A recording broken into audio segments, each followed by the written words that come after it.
സ്ത്രീകളുടെ പ്രിയങ്കരനായിട്ടുള്ള നേതാവാണ് ഇപ്പോഴും. എന്താ കാര്യം? രണ്ട് കാര്യങ്ങളാണ്.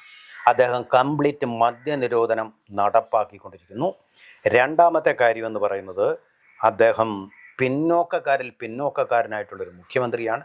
തന്നെയല്ല, അവിടുത്തെ ഗുണ്ട രാജ് എന്ന് പറയുന്ന, ജംഗിൾ രാജ് എന്ന് പറയുന്ന ഒരു സമ്പ്രദായമായിരുന്നു ലാലു പ്രസാദ് യാദവിൻ്റെ കാലത്തും അദ്ദേഹത്തിൻ്റെ മകനായ തേജസ്വി യാദവിൻ്റെ കാലത്തും ബീഹാറിലെങ്ങും നടമാടിയിരുന്ന, സ്ത്രീകൾക്ക് പുറത്തിറങ്ങാൻ ഭയമുണ്ടായിരുന്ന ആ സംസ്ഥാനത്ത് ഇന്ന് പാറ്റ്നയിലും അതുപോലെ തന്നെ പ്രധാനപ്പെട്ട നഗരങ്ങളിലും സ്ത്രീകൾക്ക് ഭയലേശമന്യേ യാത്ര ചെയ്യാനുള്ള സൗകര്യം ഒഴിക്കുന്നു. അങ്ങനെ ക്രിമിനൽ സ്റ്റേറ്റ് എന്നുള്ള അതിൻ്റെ ആ ദുഷ്പേര്, സ്റ്റിഗ്മ മാറ്റിയെടുക്കാൻ അദ്ദേഹത്തിന് കഴിഞ്ഞിരിക്കുന്നു.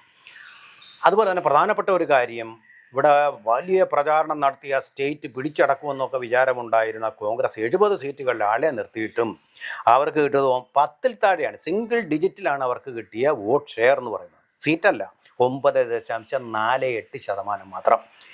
ഇതിൻ്റെ തൊട്ട് താഴെ, ഇതിൻ്റെ പകുതിയോളം ഇടത് എന്തുപോലെ നക്സൽ പാർട്ടികൾ, CPI, CPM, CPI-ML ഈ 3 പാർട്ടികളും കൂടി ചേർന്ന് നേടിയിട്ടുണ്ട്. അവരുടെ ശതമാനം എന്ന് പറയുന്ന വോട്ട് ഷെയർ എന്ന് പറയുന്നത് 4.64. അതങ്ങനെ തന്നെ തുടരും. നമുക്ക് താഴെയും തുടങ്ങാം. ഇത് അങ്ങനെ തന്നെ തുടരും. കോൺഗ്രസിൻ്റേത് സിംഗിൾ ഡിജിറ്റിൽ തന്നെ തുടരും. കാരണം രാഹുൽ ഗാന്ധി വളരെ പോപ്പുലറായി. എങ്ങനെ?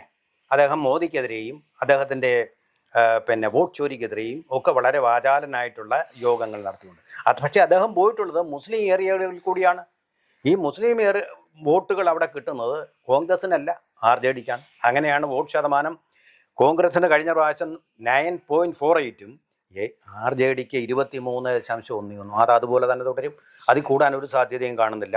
പക്ഷേ BJPയുടെ 19.46 എന്നുള്ളത് നരേന്ദ്രമോദിയുടെ തക്ക സമയത്തുള്ള അതിബുദ്ധി കൊണ്ട് തന്നെ അത് മിക്കവാറും ഈ പ്രാവശ്യം ഏറ്റവും വലിയ പാർട്ടിയായിട്ട് വരാൻ പോകുന്നത് ബീഹാറിൽ BJP തന്നെയായിരിക്കും. കാരണം എന്താ? അദ്ദേഹം ഈ തെരഞ്ഞെടുപ്പിന് തൊട്ടു മുമ്പ് എന്ത് സംഭവിക്കുന്നോ അതാണ് ഒരു തെരഞ്ഞെടുപ്പിനെ ഏറ്റവും അധികം സ്വാധീനിക്കുക. ഇത് നമ്മൾ തർക്കമറ്റ സംഗതിയാണ്, നമ്മളെപ്പോഴും കാണുന്ന.